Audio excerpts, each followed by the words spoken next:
Greetings, Internet faithful. I'm some guy named Rob from On Your Marks Wrestling, and this is Rob Recaps Smash Wrestling for May 17th, 2018. We begin with the endorsements. Sebastian Suave with his manager Anthony Kingdom James versus Tarek. This is for a spot in the Northern Tournament that will be taking place this June, and there is a stipulation that if Kingdom James interferes in any way, he is to be fired from Smash Wrestling. This match was fantastic. It was very paced, highly athletic.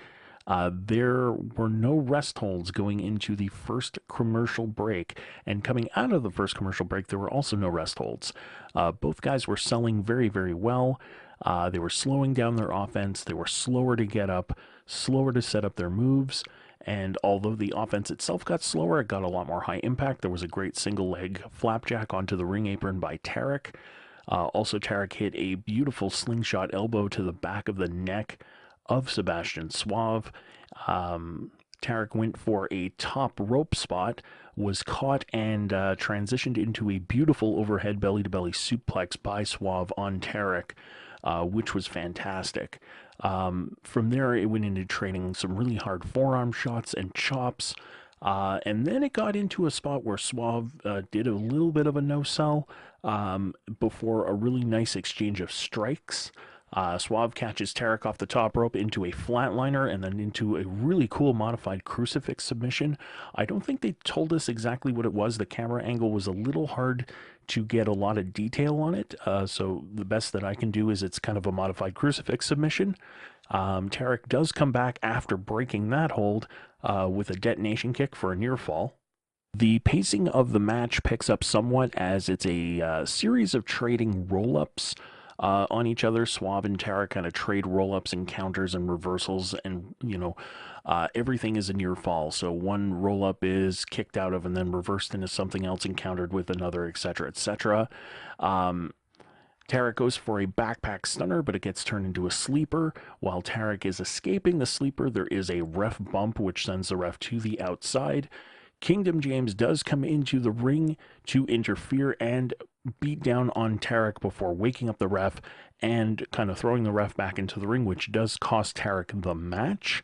Now, Smash official James Key is on commentary for this match, and so he saw everything that transpired, even though the referee did not, and he comes down to the ring to confront Kingdom James and asks if it was worth risking his livelihood to basically interfere in the match, knowing what the stipulation was and what the stakes were.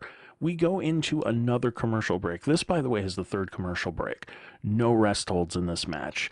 This was fantastic.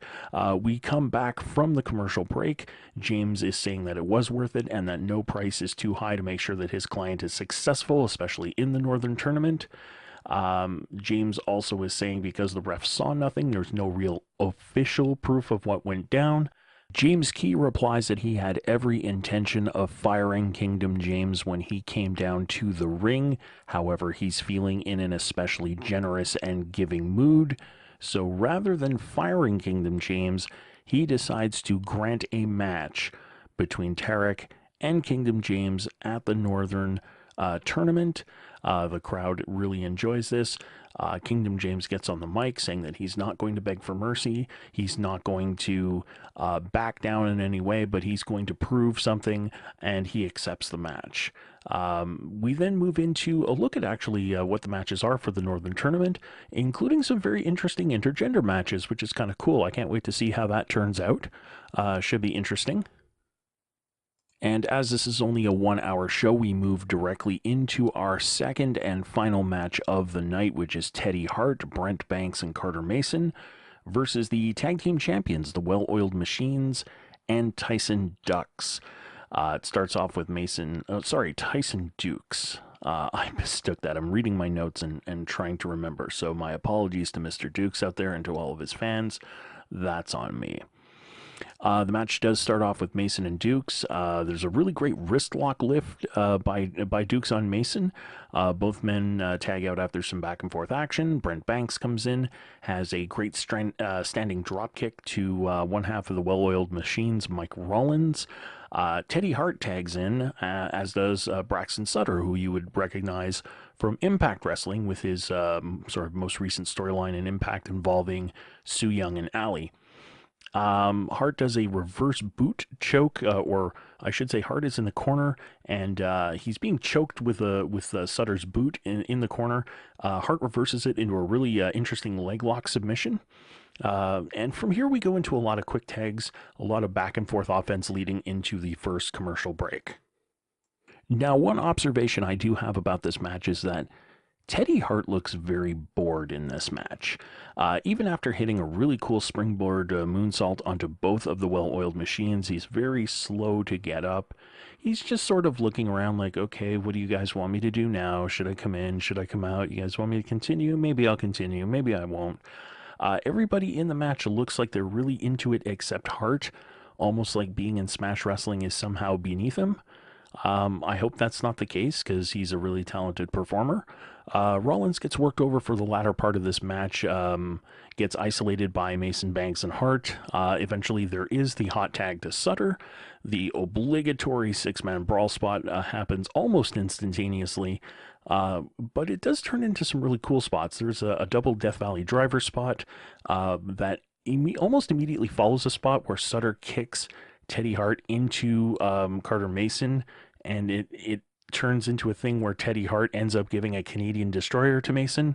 It looks completely ridiculous, but the crowd loves it.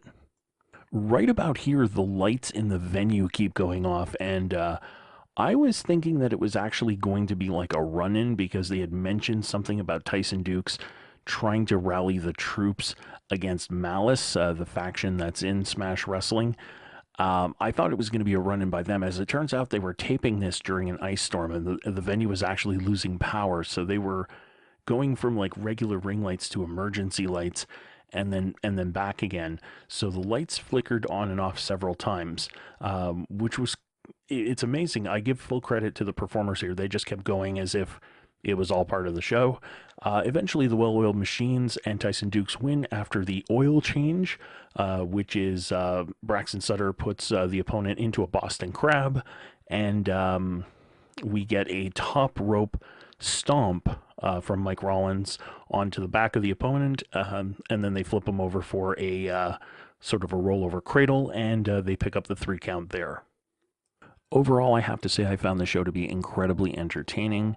One of the reasons why I have yet to do any type of commentary or recaps on Smash Wrestling until now has basically been because I wanted to get a little bit more caught up in the storylines and maybe get a little bit more familiar with the wrestlers before I started making any types of commentary. The shows are only an hour long, so you only get to see a certain number of individuals, or you only get to see a certain amount of the talent at any given time. So, but before sort of going in and saying, hey, I really like this, don't like this, I've been kind of acclimatizing myself to the product. I'm feeling a little bit more comfortable with it. I'm not going to say I know all the storylines. I am considering taking them up on their offer. They do have a network, sort of an online on-demand network, where for $7.95 a month you can go back through their 5-year archive, which I think is a really, really cool idea. But for the time being, what I am planning on doing is just simply enjoying the weekly programming. As I said, they're on Fight Network immediately following Impact. So since I'm watching Impact anyway, and, it's a Canadian wrestling promotion, reasonably local as things go. I mean, there's still like about a 4-hour drive from where I am or so, maybe a 5-hour drive from where I am, depending on where they are or where they're doing the TV tapings from. But yeah, it's good to support the local guys and the local talent. So I really hope that this turns into something a little bit bigger. It'd be nice to see if they ever make their way up to Ottawa. I definitely have to catch a show and bring Lee out there. And if you are a subscriber to Fight Network and you are watching Impact and you're not watching Smash Wrestling, give it a chance. The production might take a little bit of getting used to because the production, of course, isn't going, you're not going to be watching WWE level production. You're not going to be watching Impact level production, but you are going to get an entertaining show. They do put on entertaining matches. They do have some really good athletes, and I think that they can use everyone's support. So anyway, that is my Smash Wrestling review, and until next time, take it easy.